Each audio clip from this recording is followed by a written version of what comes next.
It's winter, it's cold. The weather has been seemingly unpredictable this year. We had snow in Texas, snow in Louisiana, Florida, all over the South. Where is it gonna snow next? The surface of the sun? And even when the snow is melted, it has been unseasonably cold this year. But I can't put the bikes away for weeks at a time and just wait for things to warm up, so I've been forced to ride in blisteringly cold weather. I've realized just how much of a game changer heated grips are, especially when paired with handguards. Go stick your hands in an ice bath for 10 minutes and then try to tie your shoes. Not so easy, is it? That's what riding a motorcycle for more than 20 minutes in freezing cold weather feels like, no matter how heavy duty your winter gloves are. If you've only got insulation from gloves, your hands can quickly become numb when riding. Numb hands can mean delayed reaction times and reduced control over the throttle, brake, and clutch. Plus, it just creates general discomfort, which can increase fatigue and put a damper on your ride. So when insulated gloves are not enough, heated grips can be a great solution to apply actual warmth to your hands while riding.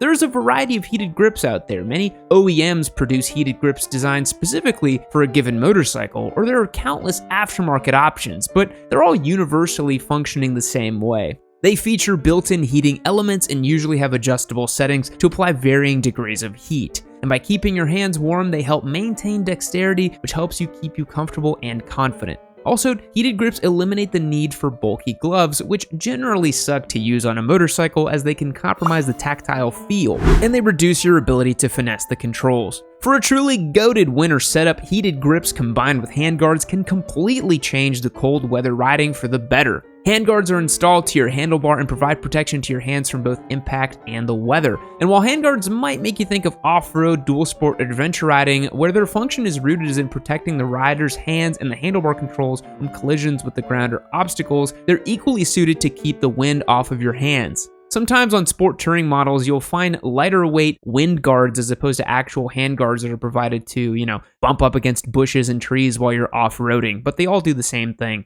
Providing a barrier between your hands and the wind with handguards can significantly improve your comfort, considering the wind chill can lower the temperatures by up to 20 degrees or more relative to your speed. Installing heated grips combined with handguards will completely change the way you ride in the cold. Trust me. One of the easiest ways you can level up your riding, aside from taking an advanced rider course, is getting a fresh set of high quality rubber. If you haven't experienced the night and day difference between an old set of worn out tires and a fresh pair of sticky sport tourers, you're in for a treat. It really feels like you just punched in a cheat code. Your tires are the only part of your bike that touches the ground, so it stands to reason that they can change your riding experience. Certainly more than a Chinese slip-on exhaust or an anodized gas cap will. A good tire setup can dramatically improve the way your bike handles and behaves on road, so you can ride with greater confidence and control. You'll have improved grip during acceleration, cornering, and braking, the holy trinity of motorcycle traction. But what makes a good tire? A fresh tire will not only have ample depth left in the tread, the compound will still be soft and sticky, not hard and dry rotted.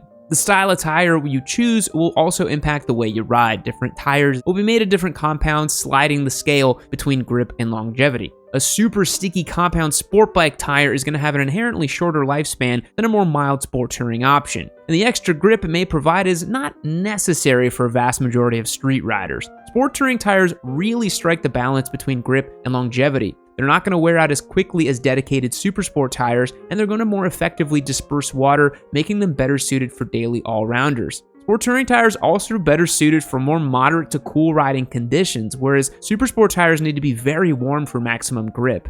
And last I checked, Starbucks doesn't have a tire warmer out front. There are of course semi-knobby dual sport or adventure tires that are better maintaining grip on gravel or dirt with a chunkier tread pattern. There's a sliding scale for dual sport tires that indicates how the bias is towards dirt or pavement, like a 30-70 dirt and street split or a 50-50 dirt and street split, so this is when it's best to be realistic about how you ride. If you get on the dirt a few times a year on your ADV, you could stick with more street bias tires. But no matter what type of tire you ride, a good fresh set is going to increase your riding style, and it's always a good move. Another really cool point about sport touring tires is in the middle, they have a harder compound, and on the edges, they have a stickier compound. Multi-compound tires like this allow you for slabbing long distances in a straight line if you're commuting with your bike or you just simply ride it really far to go get to your favorite location, and then when you get there, you got lots of grip on the edge too. I'm a big fan of sport touring tires for basically the vast majority of street naked bikes. Imagine you're a motorcyclist in 2003. You've got no ABS, no traction control, and your MapQuest directions are printed off from your PC that you tape to your gas tank. we've come so far as a two-wheeled species. Now, no sensible motorcyclist would be caught dead without a phone mount on their handlebar. And when it comes to phone mounts, you know Rockform is the best of the best. Whether you've got an iPhone, a Galaxy, or a Google Pixel, Rockform likely has you covered as long as you're not still rocking a Firefly phone from 2007. The rugged case is tough as nails and built to last, and you can chuck your phone at a brick wall, and chances are it'll still be good to go. Yami Noob is not liable for any phones thrown at brick walls, and the clear case is subtle and refined and perfect for a sophisticated night on the town. Once you got your case, you can get a mount for either a handlebar or a stem. They've got countless accessories like wireless chargers, car mounts, and magnetic tripods. Having the case really opens you up to the whole Rockform ecosystem. If you're in the market to take your motorcycle experience to the next level, check out Rockform and use the code YN25 for 25% off. Again, that's YN25 for 25% off your order at rockform.com. That's the best deal your Papa Yam can give you. Thanks Rockform for the support. Let's get back to the show here. When it comes to motorcycle mods, you street squids are out here installing faux carbon fiber fenders and rim tape, while the big brain motorcycle sigmas are cross-shopping luggage options. Adding luggage to your bike, whether in the form of a tank bag, a tail bag, or two good old-fashioned tasseled leather saddle bags on your hog, significantly increase your level of convenience and improve your comfort and maneuverability, as you're not going to contend with muscling around a cumbersome backpack on your back while you ride. Motorcycles are pretty disadvantaged when it comes to carrying cargo. There is unfortunately no passenger floor where you can collect your empty White Monster cans and hamburger wrappers. But having a sort of luggage option equipped to carry personal items like your wallet, keys, or extra space for groceries or a toolkit can be a huge improvement. Riding long distances with a backpack or unsecured items can quickly become uncomfortable and distracting. I see those videos of riders who take sport bikes through the drive-thru and then just ride home with a full takeout order and a 32-ounce drink balanced on their gas tank, and that always stresses me out a little bit. A majority of luggage won't help you carry a big gulp home, but it can certainly alleviate some discomfort when otherwise carrying cargo on your bike. If you do want to take a big gulp home, I do recommend a Goldwing. They're pretty good at that thing. Motorcycle luggage takes the weight off the rider and distributes it evenly across the bike, so you'll be more comfortable and the bike's going to handle better as well. Tank bags and tail bags are always great if you don't need a ton of storage space, and they're perfect for unloading your pockets of frequently needed items like snacks or gloves or other conveniences. I personally use a tail bag on my Touareg, and it works really great. It's not that big, and it just has a bunch of nice everyday carry stuff in there. For both comfort and convenience, motorcycle luggage will definitely improve your ride for the better. Crash protection for your bike is another worthwhile mod to improve both your bike and your ride. Of course, crash protection will hopefully prevent any serious damage to your bike in the event of a tip over, but can also give you a little bit of peace of mind and confidence knowing that should something happen, your bike's soft parts will have a better chance of withstanding an impact. And confidence is huge in motorcycling. You gotta be confident and calm to ride effectively. Crash protection can give you that last bit of extra confidence you need to try new riding disciplines. You can protect your bike with frame sliders, axle sliders, or engine guards, and depending on the design of your bike, while each is different in the way that they attach, they all fundamentally accomplish the same task. They extend from the motorcycle and prevent expensive parts of the frame, engine fairings, and brake calipers from coming in contact with the ground while the bike is on the side.